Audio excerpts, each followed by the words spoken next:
I'm just sewing down this like 1/4 of an inch. Emily Hearing has loved sewing since she was 17.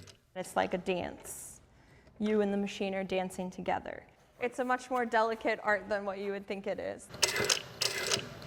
But this seamstress isn't just making blue jeans. She's actually working on something a bit more out of this world. It's really cool to tell people that I get to work on spacesuits. Yeah, she works for a company that makes NASA's spacesuits, one stitch at a time. Like, actually, it is really cool. The company is called ILC Dover and has been making NASA suits for more than 50 years. And no doubt the stakes are pretty high. If something happens out in an atmosphere that's uncontrolled, you're talking about an astronaut's life.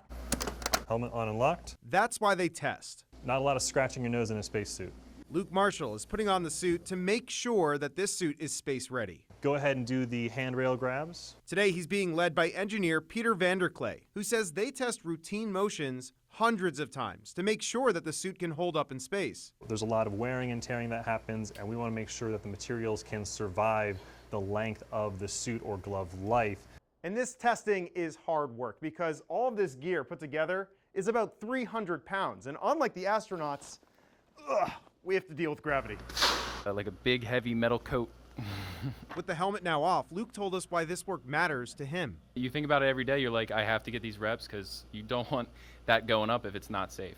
I was 13 when Neil Armstrong walked on the moon. Bill Airy is the quality manager and the company's historian. There were times where I literally fall asleep in the suit. He's also spent hundreds of hours testing suits. With that helmet on, you can't hear anything, so it's like being in a big bubble. Bill says the company's suits have been used in more than 250 space flights, including 6 moon landings.